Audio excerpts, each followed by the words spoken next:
Margaret Lee brushed a wrinkle from her pale green blouse as she stepped into the Ocean View Resort, her heart fluttering with a mix of nerves and joy.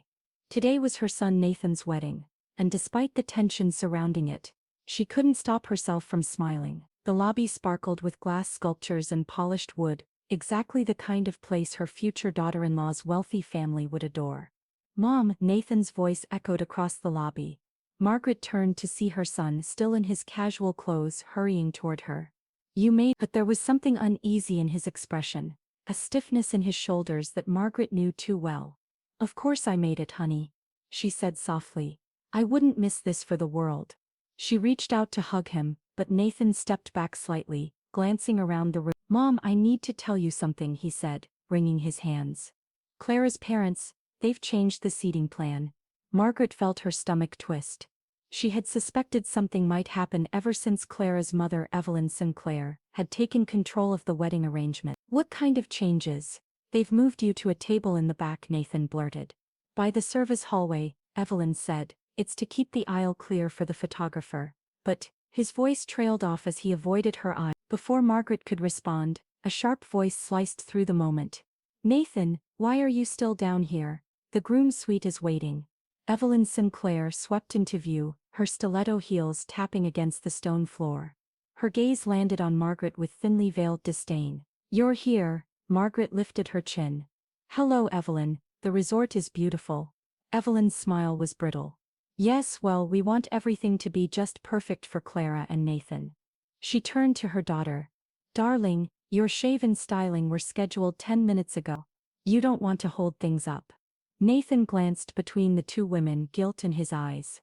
"Mom, I'm sorry about." "Go on," Margaret said gently. "It's your day, don't worry about me." As Nathan hurried away, Evelyn's polished expression faded. Her voice dropped, sharp as a blade. "Listen," she hissed. "I know Nathan insisted on having you here, but let's be honest, you don't belong with our kind. The Sinclair name carries a certain reputation." Margaret kept her posture calm, her voice even. "I'm here for my son." "Yes," Evelyn replied coolly, "and you can support him from the back of the room. We don't need your humble background ruining the photographs. I'm sure you understand." Her smile was razor thin. "Oh, and we've arranged for the staff meals to be served at your table." It felt fitting. Without waiting for a response, Evelyn turned and strode away, heels clicking against the floor, leaving Margaret standing in the vast echoing lobby. For a long moment Margaret said nothing, she simply breathed. The sting of humiliation crept up her spine. She thought of all the extra night shifts she'd taken as a nurse, just to pay Nathan's tuition. Of the hours spent helping him study for his board exams. And now he was marrying into the Sinclair family, owners of the state's largest private medical conglomerate, and somehow her lifetime of service meant nothing. She quietly made her way to the grand ballroom, where the wedding was set to take place in a few hours. The space was magnificent. Crystal chandeliers glittered above, fresh orchids spilled from golden vases, and a quartet softly rehearsed in the corner. Then she saw at her seat, tucked behind a massive floral arrangement, and nearly hidden behind a pillar, right beside the swinging doors to the kitchen, Mrs. soft voice called. Margaret turned to see a young staff member in uniform approach. "I'm Kira, from Event Services. We were told you'd be seated here." Margaret nodded slowly, noting the sympathy in Kira's eyes. "Yes, that's correct." Kira lowered her voice and leaned in. "The thing is, we all know who you are." Margaret blinked. "You do. My brother was at West Bay General last year," Kira explained. "He was in critical condition after that oil refinery accident. You worked a 30-hour shift. You saved his life." Memories flickered. Sutures, blood, exhaustion, and a whispered thank you from a teenage boy who barely made it through the night. "We think it's wrong, how they're treating you," Kira continued. "If you need anything, just say the word. The entire staff is with you." Margaret stood silent, her mind turning. Then a thought clicked into place, an old promise, a powerful connection. She reached into her purse and pulled out her phone. "Actually," she said, a small smile forming, "there is something you could help me with. But first I need to make a call." She stepped to the side and dialed. Her eyes never left the ballroom, where Evelyn was now directing the florists and gesturing with exaggerated frustration. "Hello," Margaret said when the line connected. "Mr. Chen, it's Margaret Lee. Remember that favor you once offered me?" I think I'm ready to cash it in. 2 hours later, the ballroom was abuzz with guests in tailored suits and sparkling gowns. Margaret watched from her table near the kitchen, almost amused at how many people carefully avoided eye contact with her. The Sinclairs glided around the room, like royalty hugging, laughing, posing for photos. Until someone pointed, "Is that her?" one woman whispered. "The nurse?" Evelyn's reply floated through the air. "Yes, unfortunately, but don't worry, she's out of sight. Nothing will ruin Clara's big day." Margaret checked her watch. Almost time. Then it began. Kira and 3 other servers paused mid-aisle. With one smooth motion, they peeled off their uniforms, revealing jeans and t-shirts underneath. Without a word, they walked directly out of the ballroom. Evelyn's voice snapped like a whip. "Where are you going? We haven't served the appetizers yet." Kira turned, her chin high. "We quit." Gasps followed her as more staff joined the walkout. The bartenders, the valet attendants, even the florist's assistant. The event planner shut her laptop and followed suit. "You can't do this," Evelyn shouted, red-faced. "We have a contract." A deep voice echoed from the entrance. "Actually," it said calmly, "they can't." All heads turned as Marcus Chen, CEO of the Ocean View Resort chain, stepped into the room. Dressed in a sharp gray suit, his presence was magnetic. Margaret couldn't help but smile. "Mr. Chen," Evelyn rushed toward him, her tone shifting to syrupy sweetness. "This must be a misunderstanding. We booked this venue months ago," and Marcus raised a hand, calmly cutting her off. "You did, but I'm afraid the Ocean View Resort will no longer be able to host this event today." Gasps echoed across the ballroom. "All staff have been instructed to cease operations effective immediately," he continued. The room erupted in chaos. Guests looked around, confused and murmuring. Clara's father, red in the face, barked something about breach of contract and calling lawyers. And Nathan looked like he might collapse. "Mom," he called, weaving his way through the crowd toward Margaret. "What's happening?" Before she could answer, Marcus spotted her and broke into a warm smile. "Margaret, there you are." Evelyn's head whipped toward them so fast Margaret half expected a neck injury. Her eyes darted between Marcus and Margaret, disbelief dawning. "You know each other," she stammered. Marcus gave a small laugh. "Know each other? Margaret Lee saved my daughter's life last year. She diagnosed a rare condition every other doctor missed. Stayed by her bedside until morning. Personally monitored her recovery." He turned to Margaret, his voice kind. "And I told you then, anything you need, anytime." I meant. Around them, the guests began to murmur, realization slowly rippling through the room like a tide. "But that's not all," Marcus continued, his voice steady and clear. "Margaret Lee sits on the board of our hospital group's charitable foundation. She's been instrumental in directing millions in healthcare funding to underserved communities." He looked around the room, then back at Evelyn. "So when she called and explained how she was being treated at her own son's wedding, I made a decision. The Ocean View Resort does not support, excuse or enable that kind of behavior." Clara stood frozen, staring at Margaret with wide eyes. Nathan looked at his mother. "Mom, I didn't know. Why didn't you ever say anything?" Margaret reached for his hand. "Because I wanted you to build your life on your own terms, Nathan. I never wanted my history or my connections to shape your choices." She paused, her gaze sweeping across the stunned room. "But I also won't let anyone treat us like we're beneath them.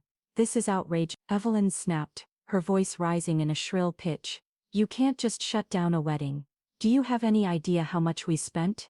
"Oh, I'm not shutting it down," Margaret said smoothly. She gave Marcus a small nod. With that, the doors opened, and a fresh team of caterers and event staff wheeled in new serving carts and linens. The atmosphere shifted. The power dynamic flipped. "I'm taking over," Margaret said. Evelyn's mouth opened, then closed, utterly speechless. "The wedding will continue if Nathan and Clara still want it to," she added. "But under new management, and with a new seating plan." James, who had been standing stiffly nearby, finally stepped forward. "Mrs. Lee, I'm so sorry," he said, his voice genuine. "I didn't know my parents were treating you this way." He turned to Clara. "And I'm sorry I didn't speak up sooner, for both of you." Clara looked between her fiancé and her mother. Tears shimmered in her eyes. "Mom," she whispered, her voice cracking. "I'm sorry I should have said something." "No more apologies," Margaret said firmly. "This is still your wedding day. Let's make it a good one." She turned to face the guests. Everyone who wishes to stay and celebrate Nathan and Clara's marriage is welcome, but in this room, we're all equal. In this room, everyone is family. What happened next was nothing short of remarkable. The Sinclair family, thoroughly humbled, retreated quietly to the corners of the ballroom. The tension evaporated, laughter returned. Guests who had been tight-lipped with politeness began to smile freely. The judgment and pretense dissolved. And Clara looked at her future mother-in-law with something close to awe.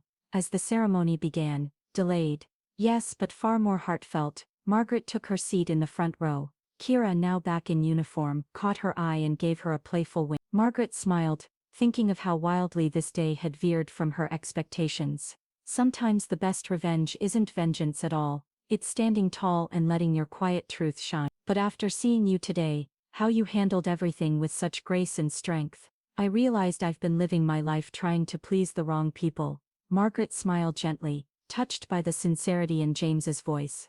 But before she could respond, Marcus Chen appeared beside her. Margaret, there's someone here who'd like to speak with you. He gestured toward the ballroom entrance. An elegant woman in a tailored navy suit stood just inside, her silver hair swept into a graceful bun, her presence commanding yet warm. Margaret's breath caught. Catherine Rowe, the state's health commissioner. Margaret Lee, Dr. Rowe said, approaching with a warm smile. I'm so glad I could make it, even if I am fashionably late. Across the room, Evelyn and Richard Sinclair scrambled up from their table, their faces suddenly flushed with excitement and panic.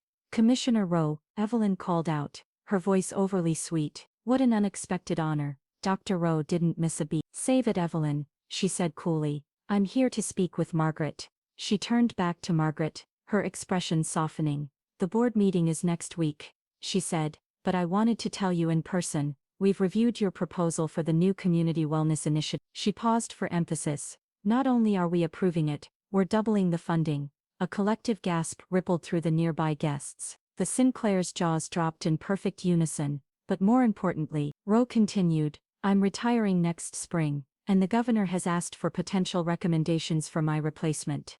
She looked directly at Margaret. I'd like to put your name forward, if you're interested. The ballroom stilled once more, the atmosphere charged with surprise and admiration. Margaret felt a hand slip into hers. Clara's, her daughter-in-law-to-be, stood beside her, eyes wide, heart full. Mom? Clara whispered. You never told me about any of this. Margaret squeezed her hand gently. All those nights I said I was picking up extra shifts. I was also building something, programs, partnerships, trust. I never needed recognition, I just wanted to make a difference. Dr. Rowe nodded, her voice firm. And that, Margaret, is exactly what makes you the perfect candidate. Evelyn looked ready to collapse into one of the flower arrangements. But she's just a nurse. Dr. Rowe turned sharply. Just a nurse. Her voice carried across the ballroom, like a gavel. Margaret Lee has done more to transform healthcare in this state than your entire hospital network. While you were planning galas and obsessing over appearances, she was saving lives and building a system that serves everyone. James stepped forward, his voice steady. Commissioner Rowe, I'd love to learn more about the initiative. I've decided I'm applying to medical school. You what? Evelyn cried. You're supposed to take over the family business. James looked at her, calm but unshakable. No, Mother, I'm going to forge my own path. Just like Clara did. Just like Mrs. Lee taught her to do. To do. The Sinclairs, now thoroughly humbled, kept to their corner, quietly watching the evening unfold without their control. Meanwhile, Margaret was surrounded by guests eager to shake her hand, ask about her vision, and hear her story. As she watched Nathan and Clara share their first dance as husband and wife, Margaret reflected on just how different the day had turned out. Not a day of humiliation, but of quiet triumph. She hadn't come to prove her worth. She'd simply refused to let it be denied. A familiar voice broke her thoughts.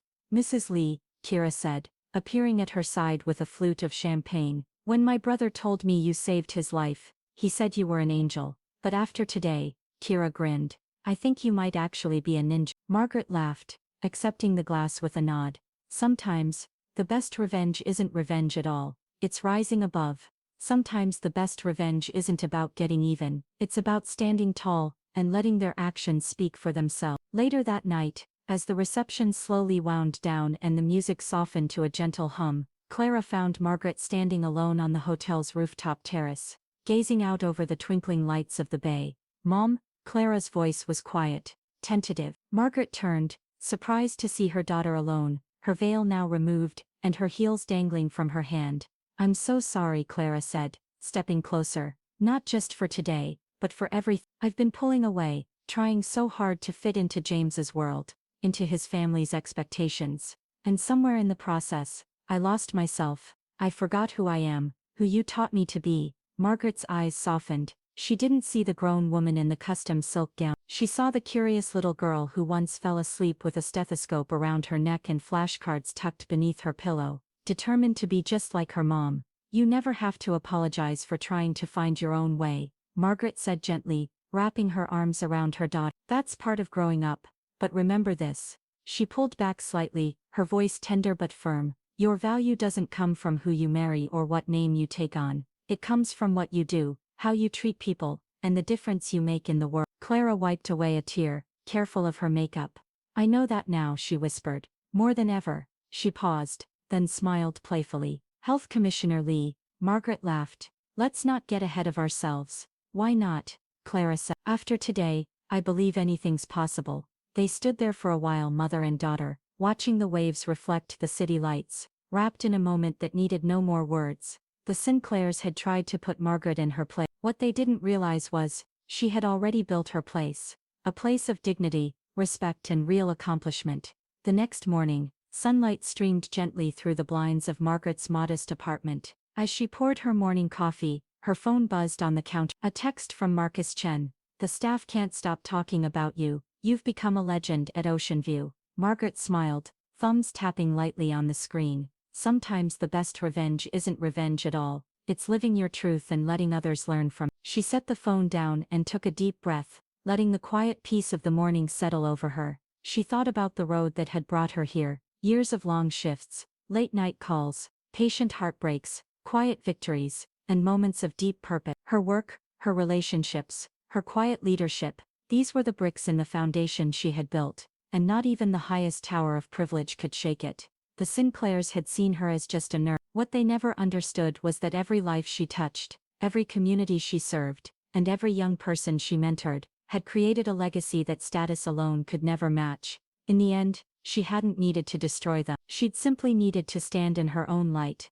and let the truth illuminate everything else. And now, as she prepared for another day at the hospital, commissioner nomination or not, Margaret Lee smiled, knowing sometimes the greatest victory isn't proving others wrong, it's in proving yourself right, and she was ready for whatever came next.